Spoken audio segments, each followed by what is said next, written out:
بسم اللہ الرحمن الرحیم۔ السلام علیکم ورحمۃ اللہ وبرکاتہ۔ جی ناظرین، سب سے پہلے ہم آپ کو اس چینل میں خوش آمدید کہتے ہیں۔ تو جی ناظرین، الحمدللہ ہم نور الازا پڑھ رہے ہیں۔ تو آج کا جو ہمارا سبق ہے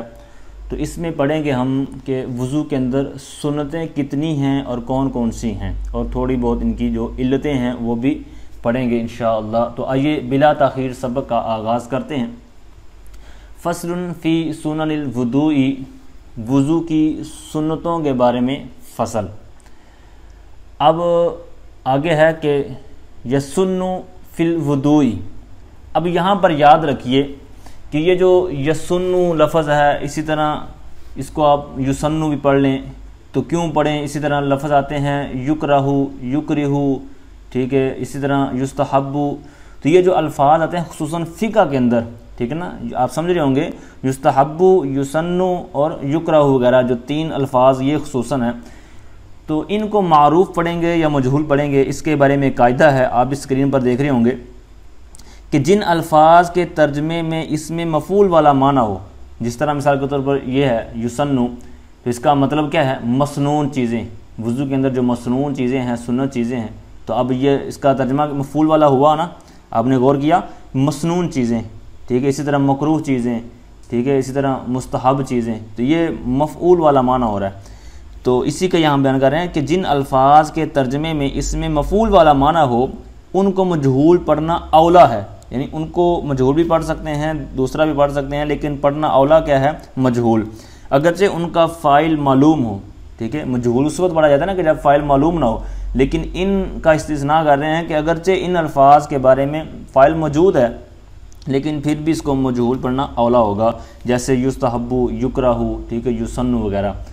تو یہ آپ نے یاد رکھنا ہے، فقہ کے اندر خصوصاً یہ استعمال ہوتے ہیں۔ تو آئیے آگے پڑھتے ہیں۔ یسن فی الوضوء 18 شیئا، کہتے ہیں وضو کے اندر 18 چیزیں یہ سنت ہیں، مسنون ہیں۔ اب 18 چیزیں آگے گنوائیں گے آخر تک، تو آئیے ان کو کاؤنٹ کرتے ہیں اور ساتھ میں پڑھتے ہیں۔ نمبر 1 کہتے ہیں غسل الیدین، ہاتھوں کو دھونا۔ اب یہ میں نے پہلے بھی عرض کیا تھا پچھلی کلاس کے اندر کہ یہ غسل نہیں پڑھیں گے نا، جب دھونے کا معنی لیں گے تو پھر اس کو غسل پڑھیں گے، ٹھیک ہے۔ غسل کا معنی دھونا، غسل کا معنی جو مسنون غسل ہے، نہانا جو ہے وہ ہوگا، اور غسل کا معنی ہوگا صابن یا جس کے ذریعے بندہ مطلب نہاتا ہے۔ تو یہ مطلب اعراب کے ذریعے بندہ جب چینجنگ کرتا ہے تو معنی بھی تبدیل ہو جاتا ہے۔ اسی طرح وضو، وضو، وضو، اس کے بارے میں نے پیچھے عرض کر دی ہے کہ ان کے کیا کیا معنی بنتے ہیں۔ اب کہتے ہیں دونوں ہاتھوں کو دھونا۔ اب کہاں تک دھونا؟ الی الرسغین، دونوں ہاتھوں کے جو گٹے ہوتے ہیں نا، یہ جو رسٹ واچ جہاں گھڑی باندھتے ہیں ہاتھ میں، تو یہ تھوڑی سی ابری ہوئی ہڈی ہوتی ہے، اس کو گٹا بھی بولتے ہیں، پونچے بھی بولتے ہیں، ٹھیک ہے۔ تو جو آپ کے ہاں بولا جاتا لفظ اس کو آپ استعمال کر سکتے ہیں۔ تو یہاں تک دھونا یہ کیا ہے، مسنون ہے۔ آگے کہتے ہیں والتسمیۃ، بسم اللہ پڑھنا، ابتداءً یعنی شروع میں بسم اللہ پڑھنا۔ اب اگر بسم اللہ بھول گئے ہیں تو پھر کیا کریں؟ تو اس کا حاشیے کے اندر جو خلاصہ میں عرض کرتا ہوں کہ اگر شروع میں بھول گئے ہیں تو کھانے کے اندر جس طرح ہوتا ہے نا، کھانا مطلب کھاتا ہے، بسم اللہ بھول جاتا ہے تو درمیان میں پڑھنے کی دعا ہے بسم اللہ، ٹھیک ہے، تو وہ الگ چیز ہے، کیونکہ ہر لقمہ وہ ایک علیحدہ مطلب ایک عمل ہے، ٹھیک ہے۔ تو یہ جو ہے نا وضو، تو فرماتے ہیں لِأَنَّ الْوُضُوءَ عَمَلٌ وَاحِدٌ، کہ جو وضو ہے یہ سارا کا سارا ایک ہی عمل ہے،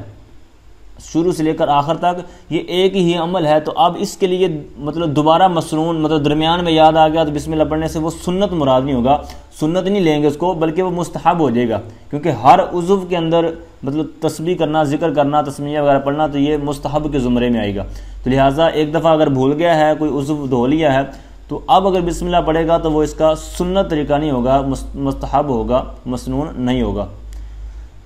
آگے ہے والسواک، سین کے کسرہ کے ساتھ مسواک کرنا۔ فی ابتدائہ، وضو کے ابتدا میں، وضو کے شروع میں مسواک کرنا۔ اور اب اگر وضو کے لیے مطلب کرتے ہوئے مسواک نہیں ہے تو پھر کیا کرے، اس کا آگے بیان کر رہے ہیں وَلَوْ بِالْإِصْبَعِ عِنْدَ فَقْدِهِ، فقدان آپ نے لفظ سنا ہوگا، فقدان ہو گیا، کمی ہوگی، ہیں آٹے کا فقدان، فلاں کا فقدان، تو یہ اسی سے ہے فقدہ، کمی ہونا، مطلب نہ پایا جانا، مطلب ہاضمی جو ہیزمیر ہے تو یہ جائے گی اس مسواک کی طرف، یعنی مسواک کی موجودگی نہیں ہے، عدم موجودگی ہے، تو اس وقت کیا کرے، کہتے ہیں اگرچہ انگلی کے ساتھ کر لے اندفق دی ہی، مطلب مسواک کے نہ ہونے کے وقت۔ تو اب انگلی سے کیا مراد ہے، کہتے ہیں انگلی سے کر لے، یا حاشیے میں لکھا ہوا ہے کہتے ہیں جو خردرہ کپڑا ہوتا ہے اس کے ساتھ مطلب یہ انگلی مطلب دانتوں پر پھیر لے، تو اس سے بھی یہ عمل اس کا مسنون ہو جائے گا۔ تو دیکھیں اسلام نے کتنی ہمیں سہولت عطا فرمائی ہے، اسلام پاکی کتنا اور صفائی کتنا پسند کرتا ہے کہ جیسے بھی ہو سکے یہ منہ کی صفائی ہو جائے، دانتوں کی صفائی ہو جائے۔ تو خصوصاً جو علماء ہیں اور ائمہ ہیں تو ان کو صفائی ستھرائی، خصوصاً جو منہ سے سمیل آتی ہے بعض کی، تو اس کا خصوصی اہتمام کرنا چاہیے کہ یہ نہ آئے، کیونکہ ہم مطلب بڑوں کے پاس آتے جاتے رہتے ہیں، معزز شخصیتوں کے پاس، ٹھیک ہے، دنیا داروں کے پاس بھی جاتے ہیں، تو پھر لوگ باتیں کرتے ہیں، تو یہ ہر معاملے میں جو دین کا داعی ہے تو اس کو ایک رول ماڈل ہونا چاہیے۔ بہرحال آگے کہتے ہیں والمدمدۃ ثلاثا، 3 مرتبہ کلی کرنا۔ تو کلی کرنا اس کی مطلب اصطلاحی جو تعریف ہے وہ حاشیے میں آپ دیکھ سکتے ہیں مدمدہ کے تحت، کہ مطلب پانی کو پہنچانا، سارے منہ کے اندر پانی کو پھیرانا، پہنچانا۔ آگے ہے ولو بغرفتن، یعنی یہ جو 3 مرتبہ کرنی ہے نا کلی، کہتے ہیں اگرچہ ایک چلو کے ساتھ ہو جائے، ٹھیک ہے نا، مطلب ایک چلو آپ نے بھرا ہے تو اس میں سے تھوڑا سا لے لیا اور کلی کی اور اچھی طرح کلی کر لی، پھر تھوڑا سا اور اس میں سے لے لیا، پھر تھوڑا سا اور لے لیا، مطلب ایک چلو کو 3 مرتبہ استعمال کر لیا ہے، تو اس طرح بھی آپ کا یہ عمل مسنون ہو جائے گا۔ آگے ہے ناک چڑھانے کے بارے میں لفظ والاستنشاق بثلاث غرفات، 3 چلوؤں کے ساتھ ناک میں پانی چڑھانا۔ اب پیچھے بغرفتن کی قید لگا دی تھی کہ ایک کے ساتھ بھی کام چل جائے گا، اب یہاں پر انہوں نے 3 کی قید علیحدہ لگا دی ہے کہ 3 کلیاں علیحدہ علیحدہ کرنا، مطلب 3 بار ناک میں پانی چڑھانا ہے تو وہ علیحدہ علیحدہ پانی لے کر چڑھانا ہے۔ تو اب یہ نرم ہڈی تک ہوتا ہے نا، نرم ہڈی تک۔ والمبالغۃ فی المدمدۃ والاستنشاق لغیر الصائم، اب یہ جو دونوں عمل ہوئے نا، ناک میں پانی چڑھانا اور کلی کرنا، ان کے بارے میں مزید ایک بیان کر رہے ہیں کہ مبالغہ کرنا، یہ بھی ایک علیحدہ سنت ہے کہ ناک میں پانی چڑھانا اور کلی کرنا، اگر بندہ روزہ دار نہیں ہے تو پھر ان کے اندر مبالغہ کرے، یعنی اتنی کوشش کرے کہ بس کوئی کمی رہ نہ جائے۔ کلی میں کیا ہے کہ مطلب حلق تک مطلب تری پہنچے، اور استنشاق ناک میں پانی چڑھانا، تو اس کا وہ میں نے عرض کیا کہ ناک کا جو نرم بانسا ہے تو نرم ہڈی تک۔ اب روزہ دار کے لیے روزہ دار کی قید کیوں لگائی کہ روزہ دار مطلب اگر یہ کرے گا تو مطلب روزے پر مطلب اس کو کراہت آئے گی اور بعض کا بندے کا روزہ بھی ٹوٹ سکتا ہے، تو یہ مطلب بہت نازک معاملہ ہے، تو اس لیے یہاں پر یہ قید لگائی۔ آگے ہے وتخلیل اللحیۃ، ٹھیک ہے، لحیہ کہتے ہیں داڑھی کو، اور القصۃ گھنی داڑھی، جس کا پیچھا بھی اس کا لفظ آیا تھا، تو گھنی داڑھی کا خلال کرنا کیسے، کہتے ہیں بکف ماء من اسفلھا، مطلب پانی کا مطلب پانی والا ہاتھ کر کے تو نیچے سے مطلب کرنا ہے، مثال کے طور پر آپ کریں، اس کو اب میں دکھا تو سکتا نہیں،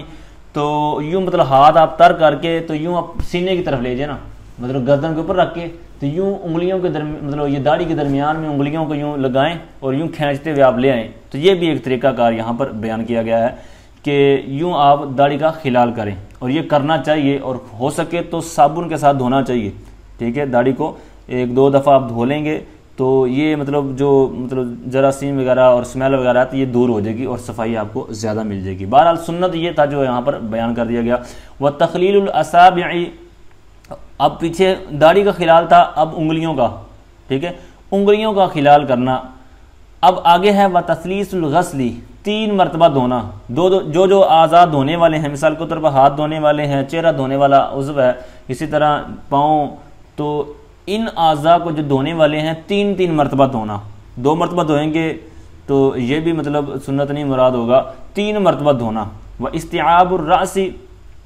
اور کہتے ہیں کہ بالمسح مرتن، پورا جو سر ہے اس کا مسح کرنا 1 ہی دفعہ، ٹھیک ہے، 2 دفعہ 3 دفعہ نہیں کریں گے، کیونکہ مسح کہتے ہیں مطلب پانی کو مطلب تری پہنچانا، اور اگر 2-3 مرتبہ کریں گے یا زیادہ مرتبہ کریں گے تو یہ مسح نہیں ہوگا بلکہ یہ غسل کے معنی میں چلے جائے گا، ٹھیک ہے، گویا کہ اس کو مطلب دھو ہی دیا ہے، ٹھیک ہے، تو یہ دھونا نہیں ہے بلکہ مسح کرنا ہے، اور مسح صرف ایک مرتبہ ہی ہوگا۔ تو استیاب کہتے ہیں پورے سر کو گھیر لینا، تو پورے سر کا جو مسح کرنا یہ مطلب سنت ہے۔ تو چوتھائی سر کا تو جو مطلب فرض کے بارے میں ہم نے پیچھے پڑھا ہے، تو یہاں پر سنت کی بات چونکہ چل رہی ہے تو یہاں پر وہ بیان کر دیا۔ آگے کہتے ہیں وَمَسْحُ الْأُذُنَيْنِ، اذن کان کو کہتے ہیں، تو دو کان، ٹھیک ہے، دونوں کانوں کا مسح کرنا، وَلَوْ بِمَاءِ الرَّأْسِ، اگرچہ سر کے مطلب پانی کے ساتھ ہو، مطلب سر کا مسح کیا ہے تو اگرچہ انہی تر ہاتھوں کے ساتھ آپ کریں گے تو یہ بھی مطلب سنت آپ کی ادا ہو جائے گی۔ اچھا آگے ہے وَالدَّلَقُ، اور جو اعضاء آپ دھو رہے ہیں تو ان کو اگر مل کر دھوئیں گے نا صفائی ستھرائی کے لیے تو یہ بھی آپ کا سنت طریقہ کہلائے گا۔ وَالدَّلَقُ وَالْوِلَاءُ، اور جو پے در پہ کرنا، مطلب ایک عضو دھویا ہے اور مطلب بندہ مشغول نہ ہو جائے کہیں کہ مطلب پہلا جو عضو دھویا تھا وہ خشک ہو گیا ہے اور اگلا اب دھو رہا ہے، نہ اگرچہ اس طرح وضو تو ہو جائے گا لیکن یہ مسنون نہیں رہے گا۔ تو ایک کو دھویا ہے تو ساتھ ہی اس دوسرے کو دھو لیجیے کہ پہلا خشک نہ ہو پائے، تو اس کو پے در پہ کہتے ہیں، ٹھیک ہے، وَالْوِلَاءُ۔ اچھا آگے کیا ہے، کہتے ہیں وَالنِّيَّةُ، نیت کرنا، ٹھیک ہے، یہ ثواب کے لیے ہوتا ہے، لتحصیل ثوابی، دل کے ساتھ ساتھ آپ اگر زبان سے بھی کہہ لیں گے تو یہ زیادہ اولا ہو جائے گا آپ کا۔ آگے ہے وَالتَّرْتِيبُ كَمَا نَصَّ اللَّهُ تَعَالَى فِي كِتَابِهِ، کتابہ مطلب اللہ تعالیٰ نے جو اپنی کتاب قرآن پاک کے اندر نص ذکر فرمائی نا، تو فرماتے ہیں کہ وضو کے اندر ترتیب قائم رکھنا تو یہ بھی سنت ہے۔ مثال کے طور پر ہم ہاتھ دھوتے ہیں، کلی کرتے ہیں، ناک میں پانی چڑھاتے ہیں، تو یہ سارا جو آخر تک پاؤں دھونے تک جتنا بھی معاملہ ہے تو یہ جو ہمارے ہاں معروف طریقہ ہے تو اسی کے مطابق اگر ہم کریں گے نا تو یہ مسنون ہوگا،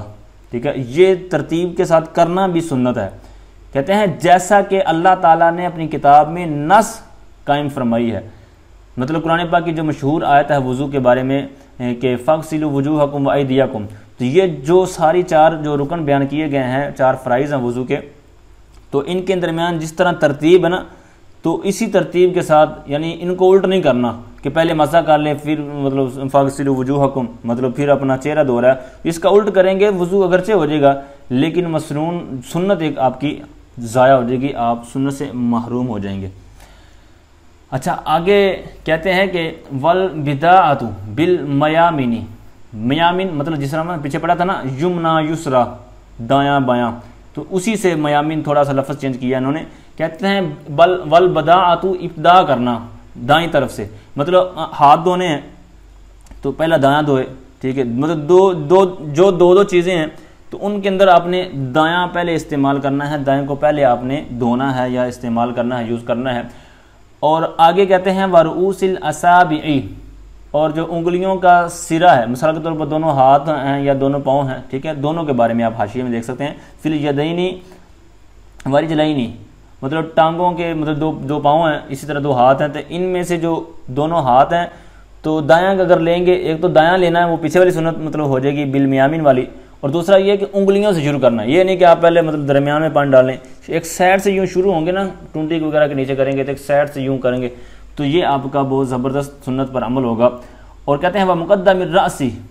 اب یہ راسی مطلب مسح کے بارے میں بات آ رہی ہے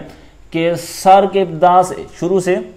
جو مقدم حصہ ہے وہاں سے اس کا مطلب مسح کرنا شروع کرنا، اگرچہ آپ اس کا الٹ کریں گے تو ہو جائے گا کیونکہ اصل مقصود تو مسح کرنا ہے، لیکن ایک طریقہ کار کے مطابق کریں گے تو ایک سنت آپ کو مل جائے گی۔ اور سنت کی فضیلت کیا ہے یہ میں بعد میں عرض کرتا ہوں۔ آگے کہتے ہیں وَمَسْحُ الرَّقَبَاتِ، مسح کرنا گردن کا، نہ کہ مطلب گلے کا، للحلقوم نہ کہ گلے کا، تو اب یہ لام عاطفہ ہے، یہ جو درمیان میں نا تو یہ اس کے اوپر عطف ہوگا۔ مسح الرکبۃ للحلقوم، مطلب گردن کا مسح کرنا نہ کہ گلے کا، تو اب گلے کا جو کرتے ہیں یہ بدعت ہے، ٹھیک ہے نا، بل ہوا بدعت، یہاں حاشیے میں دیکھ سکتے ہیں۔ تو